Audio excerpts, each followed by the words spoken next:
Assalamualaikum warahmatullahi wabarakatuh. Izin untuk memperkenalkan diri.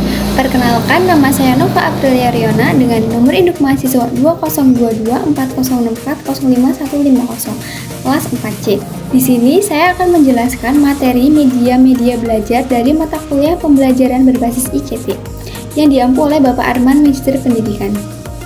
Baik, langsung saja. Pertama, media grafis. Media grafis adalah media visual yang menyajikan fakta, ide, atau gagasan melalui penyajian kata-kata, kalimat, angka-angka, dan simbol atau gambar.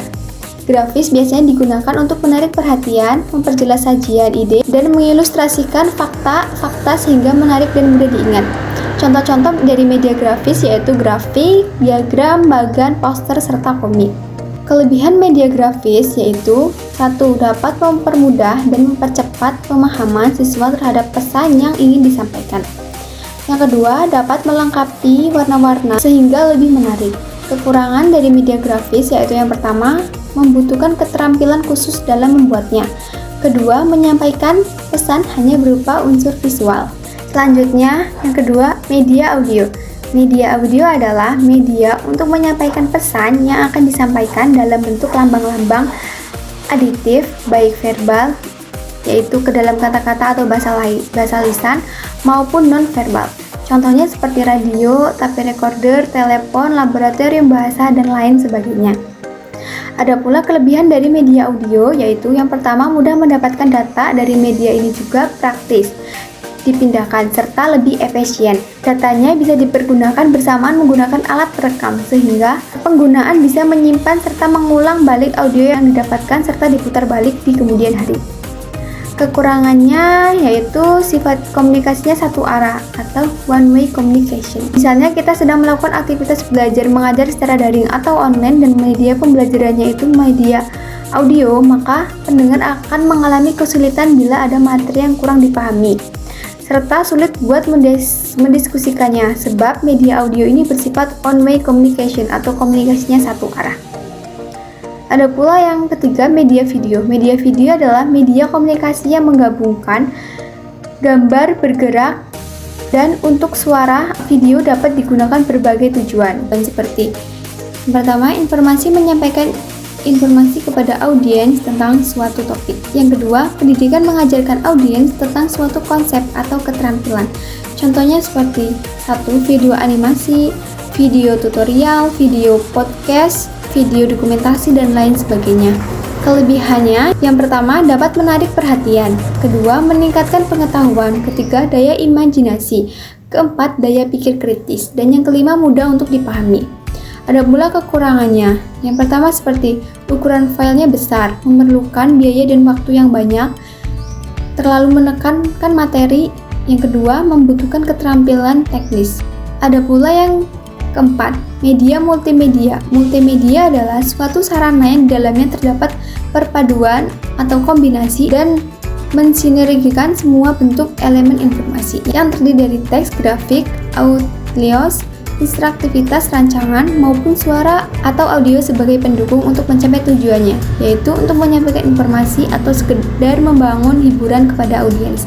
Contohnya seperti video, animasi, film, gambar, YouTube, sosmed, dan lain sebagainya. Ada juga kelebihannya yaitu menarik indera dan minat karena memerlukan gabungan antara pandangan, suara, dan gerakan. Kekurangannya yaitu seperti 1. Menggunakan biaya yang mahal, yang kedua memerlukan perangkat keras, dan yang ketiga minimnya pengetahuan guru dalam multimedia, dan yang terakhir tergantung pada teknologi. Ada juga yang kelima, media simulasi. Media simulasi adalah media yang digunakan untuk membuat pengalaman belajar yang mirip dengan situasi nyata. Contohnya bermain peran, simulasi komputer atau model digunakan untuk mengilustrasikan konsep-konsep tertentu. Kelebihan media simulasi. Yang pertama, dapat dijadikan sebagai bekal siswa dalam menghadapi situasi yang sebenarnya kelak. Yang kedua, dapat memupuk keberanian dan percaya diri siswa. Ada pula kelemahan dari media simulasi. Yang pertama, pengalaman yang diperoleh tidak selalu dapat dan sesuai dengan kenyataan di lapangan. Yang kedua, pengelolaan yang kurang baik. Sering simulasi dijadikan sebagai anak hiburan sehingga tujuan pembelajaran menjadi terabaikan. Ada pula yang keenam, media permainan. Media permainan merupakan media pembelajaran yang dapat mengurangi kejenuhan siswa dan memberikan kesenangan dan pengetahuan. Contohnya seperti pertama, role playing games, bertukar peran yang berkaitan dengan materi pembelajaran. Kedua, permainan kata atau Scrabble yang disesuaikan dengan kosakata dari materi pelajaran. Yang ketiga, teka-teki silang atau puzzle yang berhubungan dengan materi pelajaran. Kelemahannya, siswa dapat menjadi ketergantungan. Kedua, dapat meningkatkan tingkat kekerasan jika tidak ada pengawasan atau pemahaman yang baik. Ada pula kelebihannya. Yang pertama, mengembangkan keterampilan kognitif seperti pemecahan masalah dan pengambilan keputusan. Yang kedua, peluang belajar interaktif seperti game yang dirancang untuk menyelipkan pengetahuan dari fakta-fakta tertentu ke dalam alur cerita permainan. Yang ketujuh ada 3D printing, adalah pemanfaatan teknologi cetak 3 dimensi untuk membuat objek-objek nyata sebagai alat bantu pengajaran.